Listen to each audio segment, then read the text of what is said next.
Good morning, Minecrafters, and welcome to episode 5, Mindfulness During a Time of Crisis. Mindfulness is about being present and living in this moment right now, as this moment is truly all that we have. I can tell you that I've been practicing mindfulness for a very long time in my own life, and I begin each and every class that I teach with 1 minute of mindfulness. And it's so incredibly calming and centering that I can't even tell you what it does for me even just before teaching a class. What's ironic is when we need to, sort of ground ourselves, center ourselves, and retreat to this place of calm is when we often do the opposite. We tend to do this in general, just when we, take on too much in college, at work, or a combination of that with family commitments. And we take on, or as they say, bite off more than we can chew. And we're running around like gerbils on crack, trying to hold it all together frantically, just surviving our lives rather than living. In fact, it's when we're in this frenzied mode, this just frantic mode, that we are actually kind of becoming more of a human doing rather than a human being. In many ways, we're set up for this in our very fast-paced, media-saturated society. In fact, when on day one of whatever class it is I'm teaching, we kind of go over what mindfulness is and what it isn't. I'll often start out with a really basic question and ends up with very blank stares. I'll ask my students, has anyone ever taught you to concentrate? So my students will sit there, kind of shaking their heads side to side. No. In fact, I'm not sure if anyone has ever answered yes to that. So think about that. Across the board, unanimously, college students are saying, no one ever taught me how to concentrate. Yet, right out of the gate, small children are expected to concentrate in school, as early as, preschool and kindergarten. And these expectations, increase the older we get. And we're often met with negative when we fail to do so. Yet no one ever teaches us how to focus. Okay, so let's think about this. The high majority of us, sort of started out life with no foundation for how to focus, no idea. And especially this generation was born into such a fast-paced world, saturated with stimulation. Their phones go off 24/7. They have this unwavering need and craving to be connected all day, every day. And so they are conditioned to be distracted. Our world, our society as it is right now, has taught us to be distracted. And though the millennials and Gen Zs, also called iGens, depending on who you talk to now, we're kind of born into this. This is true for all of us, even us seasoned adults. Sounds so much nicer than older. Us seasoned adults, we are all flying around like gerbils on crack because we are surrounded by this. It's just fast, fast, fast, all the time. So we're zipping all around, not living in our minds, not living in the moment, not being present. And all of a sudden, there's a global crisis, a pandemic sweeping across the world, just taking lives mercilessly and leaving a wake of terror behind it. And certainly living as mindfully as possible each and every day and embracing our valuable life minutes is important, always. There is also, when we kind of spin out of that place, there's no better time to return to this mindful place than when we're in a crisis. And currently we've got, this pandemic thing going on. But any crisis, anything we perceive to be a crisis, it is then that it's best for us to make the effort to be mindful and centered and calm. Yet what makes sense for us to do is not often, the path we take. Instead, we tend to dig in and hang on to this nervous and fearful energy that's going on around us. We get swept up in it. We get swept up in it like a powerful current of chaos. And it's when we feel ourselves beginning to get swept up in this powerful current of fear and chaos that we really need to make the effort to put the brakes on and to retreat within. We need to find that calm place, that safe place within ourselves.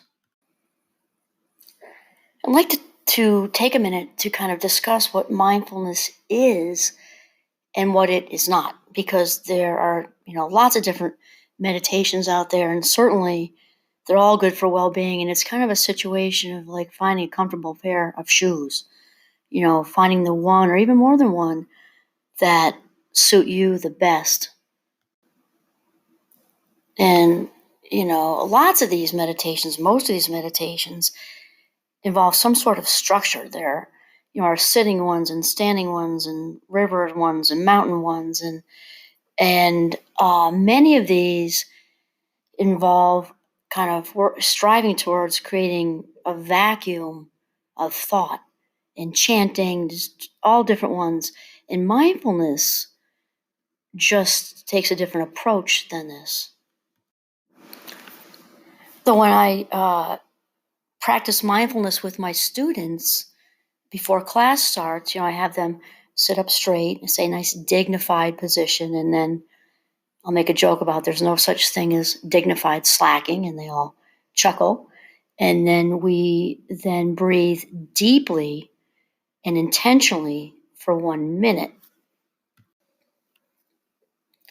As mentioned in previous discussions we've had, the breath thing, the welcoming breath, is absolutely huge for being mindful because it's a neurological thing. It actually reminds the mind to come back into the body. In other words, out of next Tuesday, where you have an important meeting or discussion with your boss about what's going to go on with work, especially during this crisis, and it brings your mind out of that place, or out of 2016 when somebody said something mean to you, and it brings you back into the moment. So in a classroom situation, again, there's structure. We're sitting up straight, and we are, practicing a very intentional, breathing pattern for about a minute. And this is fantastic. And this is one way to practice mindfulness. And one of the main reasons I love mindfulness so much is that it does not need to involve any kind of structure, as many of the other meditations do, and not at all, because mindfulness is about being present in the moment right now, regardless of what you're doing. So what mindfulness is in a nutshell is it's about bringing ourselves into awareness in this moment. It's about being alert and aware, and it's also non-judgmental, which is also one of my favorite parts of mindfulness. Mindfulness is about being fully engaged with whatever it is you're doing. This can be gardening, cooking, cleaning the bathroom even. In fact, this reminds me of years ago. Our kids are young adults now, and all five of them were little, and we had a dishwasher, and it then broke. So, of course, the kids weren't fans of doing the dishes even with the dishwasher. And when it broke, we were washing them by hand for a family of seven. And we usually had friends around, so it's usually more than seven. So we would take turns, and all of a sudden, with the broken dishwasher, and say, okay, who wants to do the dishes tonight? And of course, the kids just scattered as fast as they could. And so I began doing them. My husband began doing them for a short while. Then we got them back in the routine. But the point is, I was washing them by hand with hot water. Everyone took off, so I was by myself, this hot, soapy water, doing dishes and looking out the window. You into the woods, and the birds are kind of, landing right there in the window box and chirping away. And I thought, wow, this isn't so bad. The water's hot, and it's soothing, and it's quiet, and it's calming, and I'm by myself. And I realized this is years and years ago, I was mindfully doing the dishes, and all of a sudden, it began to feel less like a chore and more like a gift.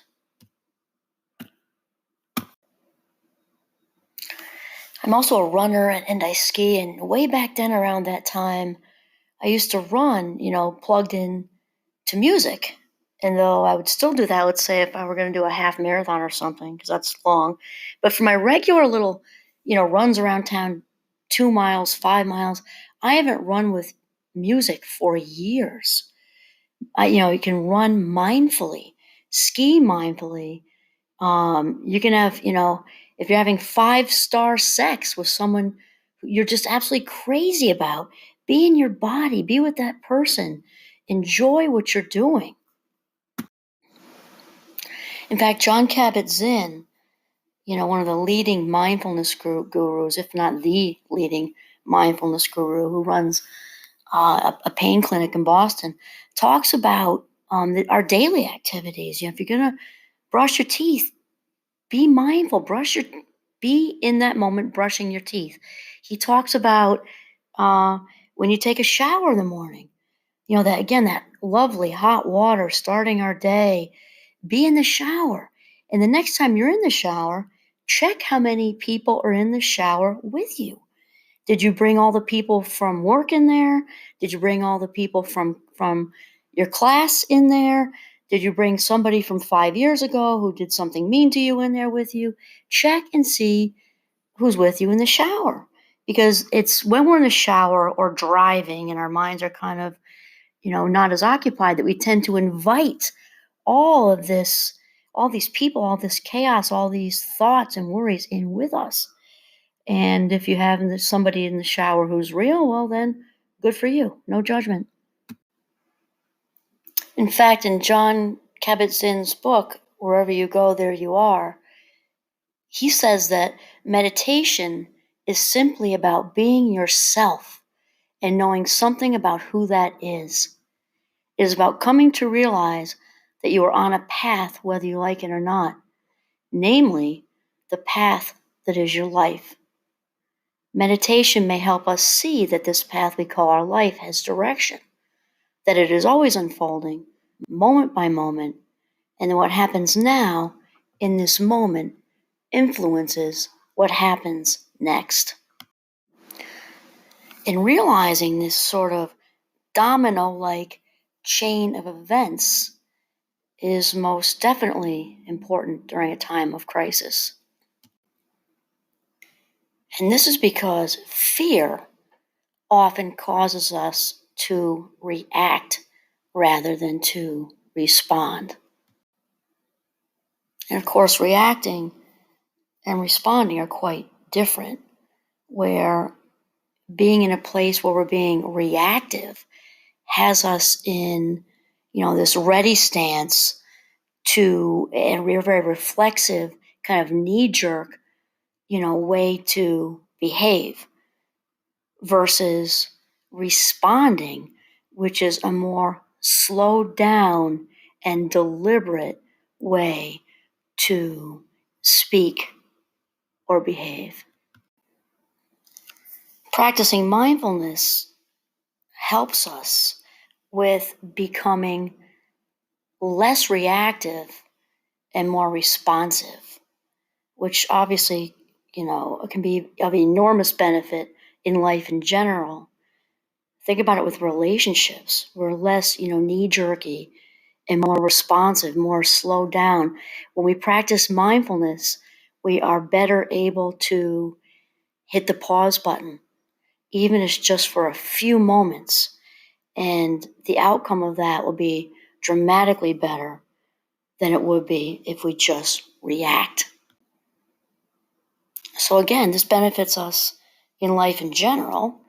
Again, personal relationships, work relationships, as a parent, as a sibling, in any kind of way. And then enter the crisis piece where we're already amped up, our worry circuits are in full tilt, limbic system in full tilt, often the threat circuit, the switch has been flipped on the threat circuit, and we are far, far more apt to react than respond. Mindfulness slows this down, even if it's by seconds. And so as far as this, domino chain of events where one moment, leads to the next moment, well, how we handle this moment then very much affects future moments, our future life minutes. And so if we think about how incredibly important it is to kind of shift from reacting versus responding, this is huge. Jon Kabat-Zinn continues to say that if what happens now does influence what happens next, then doesn't it make sense to look around a bit from time to time so that you are more in touch with what is happening now, so you can take your inner and outer bearings and perceive with clarity the path that you're actually on and the direction in which you're going? If you do so, maybe you'll be in a better position to chart a course for yourself that is truer to your inner being, a soul path, a path with heart, your path, a path with a capital P. If not, the sheer momentum of your unconsciousness in this moment just colors the next moment. The days, the months, and years quickly go by, unnoticed, unused, and unappreciated. So again, mindfulness is about bringing ourselves into awareness and seeing the value of and appreciating our own life minutes, and then how our current life minutes influence later life minutes. So in other words, our right now present moment will influence a future present moment in a domino sort of way, in other cultures also known as karma. Another reason that I love the practice of mindfulness, and it's such a good fit for me, is that the very nature of practicing mindfulness is non-judgmental. So again, other forms of meditation are also good. It's all good about well-being, and again, it needs to be a good fit for you. The non-judgmental piece is something that's a huge attraction to me because, as mentioned earlier, other meditations often involve structure and chanting, and that's great if that works for you. But what I like about mindfulness is that it's not about creating a thought vacuum. It's actually the opposite. It's about welcoming anxious thoughts or fearful thoughts and actually putting the doormat out there, because they actually dissipate more quickly when we do so.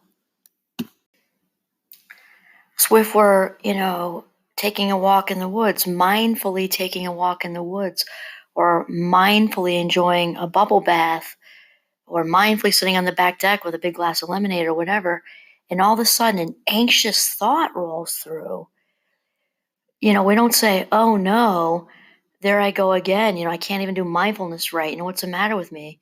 No, we say non judgmentally, okay, there went an anxious thought, welcome to the human race. And who cares?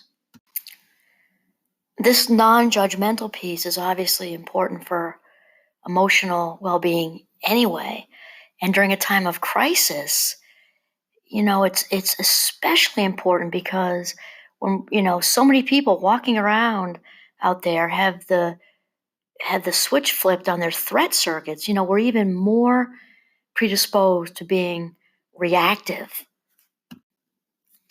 And when we embrace this non judgmental nature of mindfulness practice, we're sort of automatically led to a place of cutting ourselves some slack. So if we bring this into the time of crisis, the current crisis with the pandemic, if we think of those on the front lines right now, the nurses, doctors, all the medical crew working, these insanely long shifts and exposed to things, putting themselves in danger and their families, and mandatory shifts and days without a day off, are obviously going to be, predisposed to maybe, stubbing their toe or having a child, tug on them for a juice box and snap. As well as those on the front lines at, grocery stores and gas stations working these long, long shifts and also exposing themselves and their families as well. Then all of a sudden your partner lost the remote for the TV and it's like they committed manslaughter. And when we do, slip up and we react or overreact and snap at the partner or, get crabby with a child, I promise I'll read you, just wait 15 minutes, kind of thing. Rather than beating ourselves up when we're normally a really good parent and, beating ourselves up with all this internal dialogue about how horribly we just reacted. Instead, okay, apologize and go read the book, apologize to the partner, and cut yourself some slack. You just did a 12-hour shift or you were just home all day with 3 small kids who were in school until it closed and, trying to juggle maybe doing, taking on college classes yourself or taking on not being at work and missing your friends and missing the paychecks and now you're on unemployment, whatever, to cut ourselves some slack. Mindfulness is really, really good at getting us into a place where we can see our humanness and accept it and extend some loving kindness and patience. The non judgmental piece also puts the brakes on what we call secondary emotions. And I hear this from my students a lot. And it certainly works with the examples we just gave and also just with general labeling for my students who identify with their anxiety or depression, and they'll say, oh, they might be doing really, really well, let's say for 2 weeks. They have anxiety, but they've had a good 2 weeks. Maybe they're doing well in school, they're exercising, eating well, sleeping well, friends are okay. And even though they're, diagnosed with anxiety, they've had a good couple of weeks. Then all of a sudden, life happens, pandemic happens or whatever, and they'll say, oh, there I go again. There goes my anxiety again. There I go again. And we call these secondary emotions because if it's not enough to feel anxious, which I don't think anyone enjoys, now we're feeling badly about being anxious or we're feeling badly about feeling badly. And this obviously just complicates things and further overwhelms us. And an added bonus to this, of course, is when we practice mindfulness, and as we've said kind of repeatedly throughout our discussions, is what we practice, we inevitably get good at, no matter what that is. Violin or cooking or whatever. When we practice and rehearse mindfulness, we get better at it. When we practice the non-judgmental dialogue that comes along with mindfulness, we very naturally become more non-judgmental or less judgmental, however you want to say it. And of course, what we do with ourselves, we kind of transfer to other people. So when we become less judgmental of ourselves, we also become less judgmental of others. And so it kind of has this trickle down effect that affects the whole world.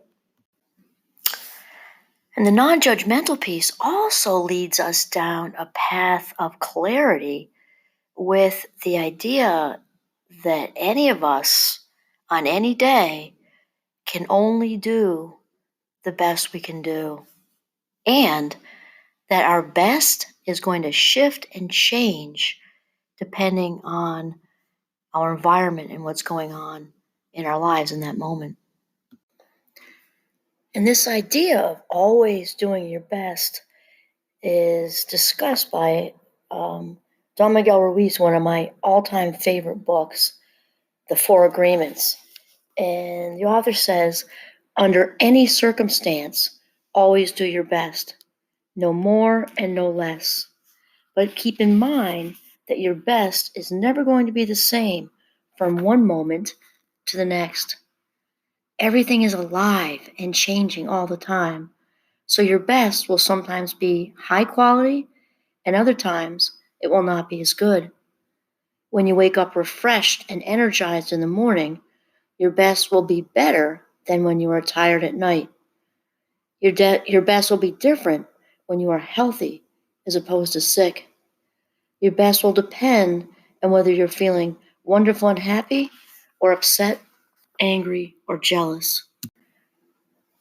Of course, after raising 5 kids, I can certainly, even though they're older now, I can certainly relate to the parents out there during this time of crisis in our country and world who are really just giving it everything they've got to make it all come together. I'm thinking, during the quarantine, if you have a child home from school, even who has a birthday, and the stores are closed, maybe you lost your job, partner lost their job, or you're the single parent and you got a school age child home, can't have any kids over because of the quarantine, stores are closed, money's tight, or there may be none at all. And now you've got to get really, really creative to make this day special for this child. I know I'm in very close contact with my students at the moment who are, uprooted during their break and were told not to come back and, have because they had to go home and do the pandemic crisis. And I know that there are all sorts of ways that they're strategizing to do the very best they can, going from a face-to-face learning situation in a small college, which for many of them was also their support system. And now they're home and doing things online and, readjusting to the whole situation. And of course, there are, seniors across the country and world who, worked so hard for this day of graduation that's now been postponed or canceled, and many of them are doing their best with a virtual graduation that's going to happen. Of course, there are many elementary, middle, and high school teachers doing their best to teach online when they've never done this. And on the other end, we've got school-age children and middle schoolers and such trying to learn online when they've never done this. Once again, parents who were working outside the home and now they have school-age children home with them because the schools are closed, and now they're trying to navigate a semi-homeschool situation where they're not used to. And the thing it comes down to, we're all just putting one foot in front of the other and doing the very best that we can. And as mindfulness is primarily about bringing ourselves into awareness, when there's a time of crisis like we have now, it's about bringing ourselves into that awareness that this is how it is for right now. We're in quarantine and we all need to do the best we can, regardless of what that is. This is all anyone can ask or do. is our best. Don Miguel Ruiz goes on to say that regardless of the quality, keep doing your best, no more and no less than your best. If you try too hard to do more than your best, you will spend more energy than is needed, and in the end, your best will not be enough. When you overdo, you deplete your body and go against yourself, and it will take longer for you to accomplish your goal. But if you do less than your best, you will subject yourself to frustrations, self-judgment, guilt, and regrets. Just do your best in any circumstance in your life. It doesn't matter if you are sick or tired. If you always do your best, there's no way you can judge yourself. And if you don't judge yourself, there's no way you're going to suffer from guilt, blame, and self-punishment. By always doing your best, you will break a big spell that you have been under. And this spell that the author is alluding to may be what differentiates mindless giving from mindful giving. When we are doing our best and no more and no less, just exactly what our best in this moment is, and we are mindfully giving, we feel charge, an authentic charge. We feel authentically good about ourselves and not exhausted. And in this time of crisis, I think when there are crises go on, in general, lots and lots of good comes out of people, lots of love and lots of kindness. People really step up. And that is certainly going on right now all over this country and the world. And again, this type of authentic giving is mindful giving versus mindless giving, which leaves us feeling depleted. Mindless giving also often leads to resentment.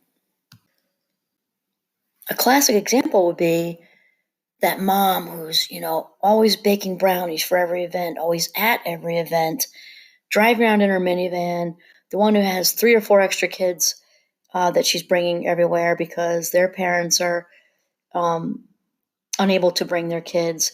And we're not talking about just being a good person and doing things here and there, but when it becomes a big part of her persona to be that rescuer, kind of always that mom who's being everybody's everything all the time.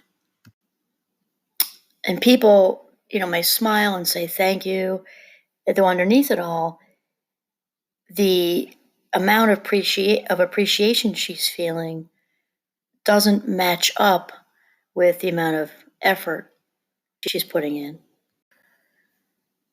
This leads to emotional fatigue and then eventually resentment.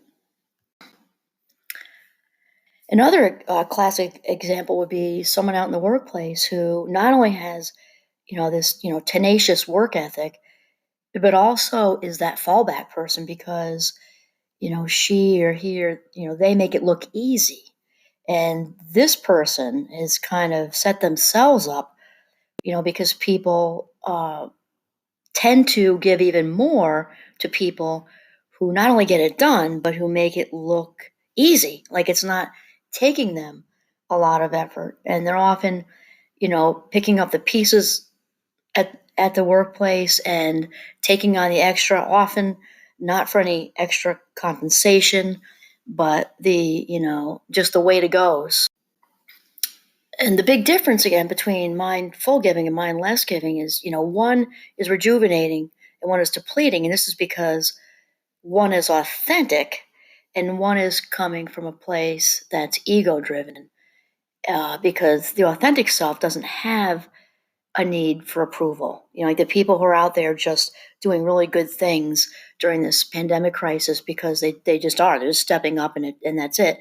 Versus mindless giving, which has a lot with the rescue dynamic. And this is about the ego needing approval and needing that kind of dope fix, like I said, of external approval to feel good about ourselves.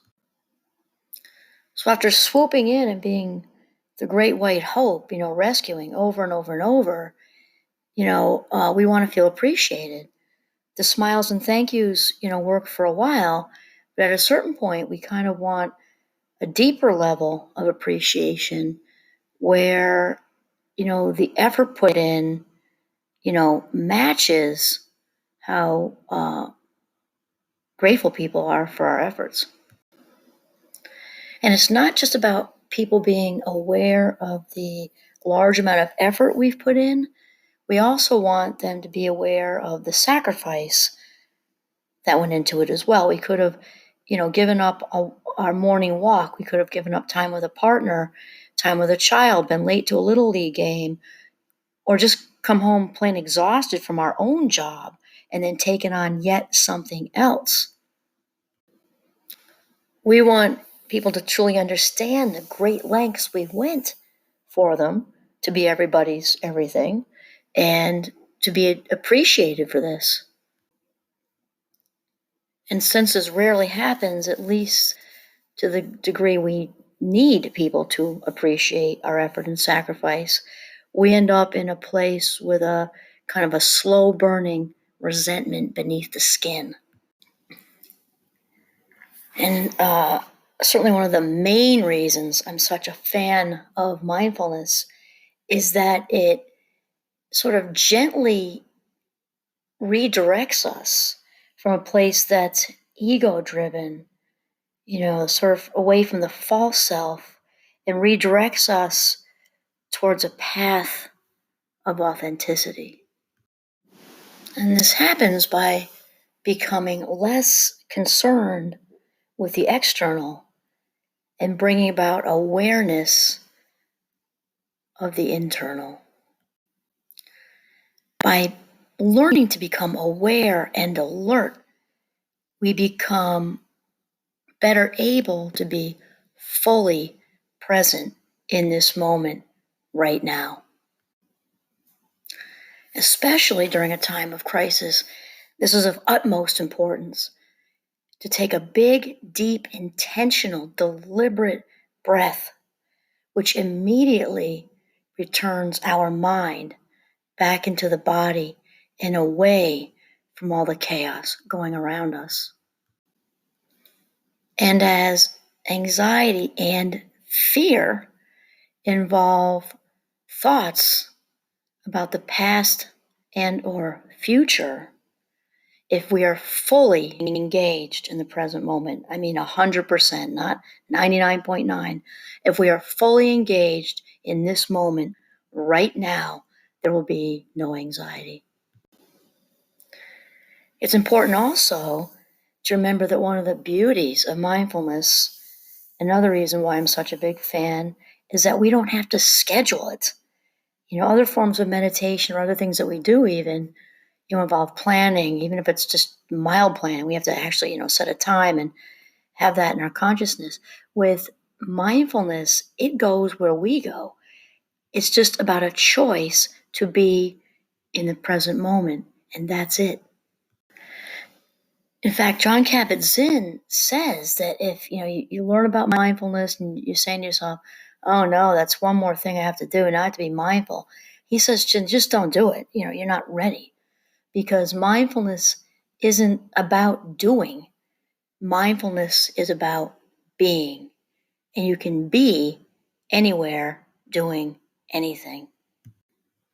As he says in his book, wherever you go, there you are. And learning to allow anxious and fearful thoughts to just roll right through without judging ourselves gives us a sense of control. And these anxious and fearful thoughts will dissipate much more quickly. Fewer anxious and fearful thoughts then opens up more emotional space. We become more emotionally available to ourselves and others. This non-judgment, of course, leads to a sense of acceptance. And with that, the idea that all any of us can do on any given day is our best, and that our best in this moment is good enough. By practicing mindfulness, we also develop a much deeper appreciation for our valuable life minutes. In fact, I've said to my kids from the ground up, I said, kids, just, be mindful always of spending your life minutes as if they were cash. We become aware that our current present moment and how we treat our current present moment will influence future present moments. We gradually become less reactive and more responsive. We also develop this new awareness, as we said in the beginning, that stress is wanting the present moment to be something other than it is. And that by accepting the present moment exactly as it is, even during a time of crisis, will not only bring inner peace, but will be loaded with meaning. And I'll wind up here with my other favorite psychologist, Viktor Frankl, who is, of course, a Holocaust survivor. And he says that we can shift our focus of attention when coping with difficult situations. We can find meaning in all of life's moments. This is Kimberly Quinn signing off from Northern Vermont. Have a mindful day.